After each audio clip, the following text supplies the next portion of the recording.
क्या आप जानते हैं पंच केदार यात्रा का सबसे मुश्किल रास्ता कौन सा है? ये है रुद्रनाथ। यह शिव जी का मुख प्रकट हुआ था, पर इस तक जाने का रास्ता आसान तो बिल्कुल नहीं है। 20 किलोमीटर का घना जंगल, बुग्याल और 4000 मीटर की ऊंचाई पर कोई सड़क नहीं, कोई मदद नहीं, बस हनुमान जी का आशीर्वाद साथ लेकर अकेला निकल पड़ा मैं इस सबसे कठिन यात्रा पर। तो चलिए शुरू करते हैं। नमस्ते दोस्तों, स्वागत है आपका रुद्रनाथ के दूसरे पार्ट में। यहाँ मैं लूटी बुग्याल में रात को रुक गया था और ये थोड़े फ़ोटोज़ है स्टार गेजिंग के जो मैंने मेरे कैमरे से खींचे थे।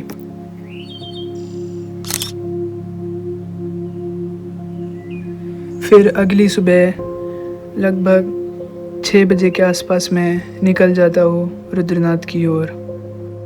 लूटी बुग्याल से पनार बुग्याल तक एकदम खड़ी चढ़ाई है जो कि बहुत ही मुश्किल है अगर आप बहुत थक चुके हो पहले दिन के ट्रैक से।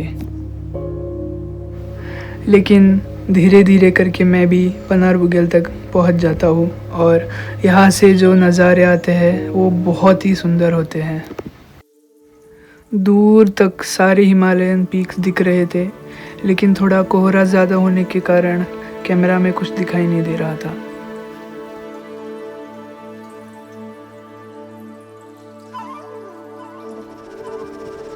पनार बुग्याल पर पहुंचते ही एकदम सा सुकून सा मिल गया था मुझे, क्योंकि ये दूर दूर तक दिखने वाले सुंदर से हिमालयन पीक्स और एक बड़ा सा बुग्याल हरा भरा जो कि एकदम मन को शांत कर देता है।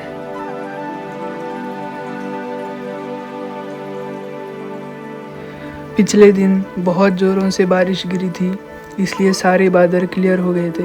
लेकिन जैसे ही समय जाता जा रहा था, लगभग 7 बजे के आसपास पनार बुग्याल से थोड़ा आगे जाकर काले बादल दिखना शुरू हो गए थे। तो मैंने थोड़ा जल्दी करके रुद्रनाथ तक पहुंचने का निश्चय किया।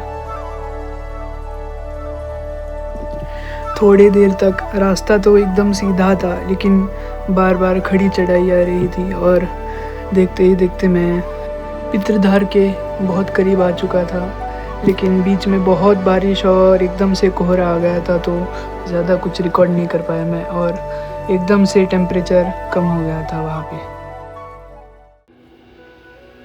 ये है पितृधार, रुद्रनाथ ट्रैक का सबसे हाईएस्ट पॉइंट। लगभग 4000 मीटर के ऊंचाई पर स्थित है ये। यहाँ पर पितरों की पूजा और तर्पण किया जाता है।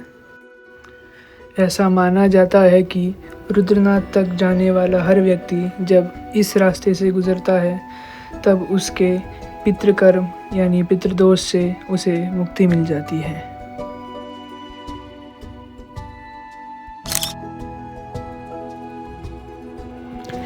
अब पितृधार से रुद्रनाथ मंदिर तक सीधे नीचे वाला रास्ता है, मतलब हमें एलिवेशन गेन नहीं करना है और नीचे ट्रैक करना है।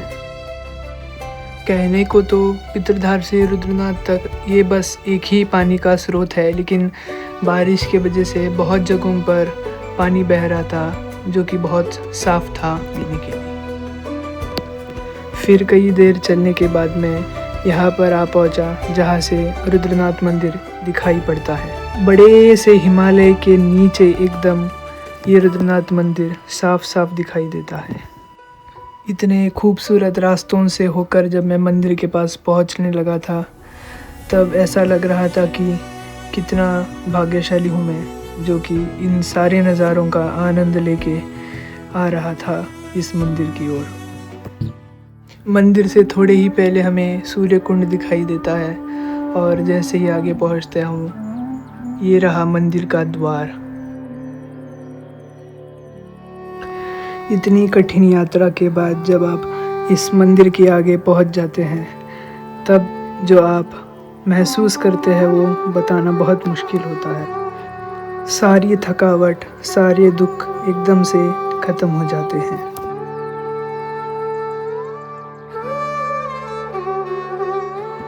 पंच केदारों में से सबसे कठिन यात्रा रुद्रनाथ की ही है और यहाँ पर लिंग अवतार में शिव जी का मुख ही विराजमान है।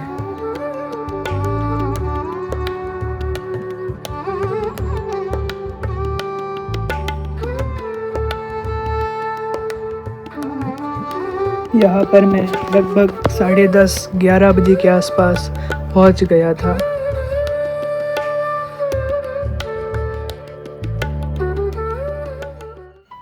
और थोड़ी देर यहाँ दर्शन करने के बाद मैं निकल पड़ता हूँ सरस्वती कुंड की ओर।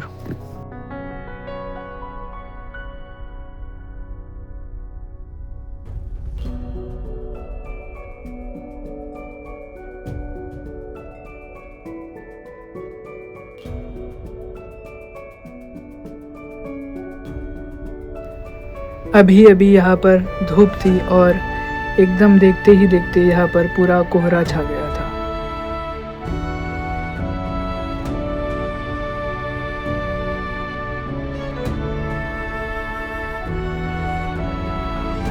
देखते ही देखते मैं सरस्वती कुंड के पास पहुँच जाता हूँ। ये सरस्वती कुंड एक पवित्र और रहस्यमयी कुंड है। माना जाता है कि इस बर्फीले और बेहद साफ कुंड के पास अगर कोई पूरी शांति से बैठे तो पानी के नीचे से वेदों के मंत्र और माँ सरस्वती की वीणा की हल्की आवाज़ सुनाई देती है। हालांकि माना जाता है कि सरस्वती नदी माणा गांव में गायब होती है, लेकिन स्थानीय लोगों की मान्यता है कि इस ऊंचे पहाड़ पर यह कुंड उसी दिव्य दृश्य नदी का एक गुप्त स्रोत है। एक और मान्यता ये भी है कि इस पवित्र जल को पीने से बच्चों की हकलाहट या बोलने की समस्या भी दूर हो जाती है। दूर दूर से लोग बच्चों के लिए यह जल ले जाते हैं।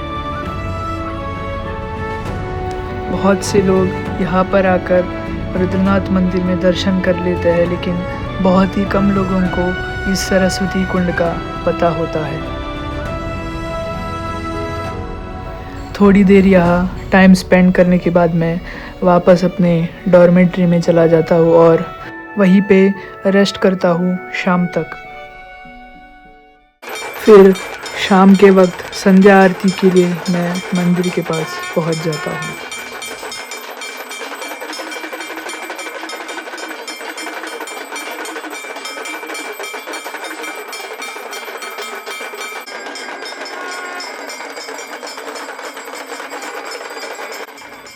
पीछे बैकग्राउंड में सारे हिमालयास साफ दिखाई दे रहे थे और इस शंखनाद, घंटानाद, डमरूनाद और इस संध्या आरती के बीच मन इतना शांत सा हो गया था कि शब्दों में बयां नहीं कर सकता मैं। इस आरती का आनंद लीजिए और मिलते हैं अगले एपिसोड में। तब तक के लिए धन्यवाद।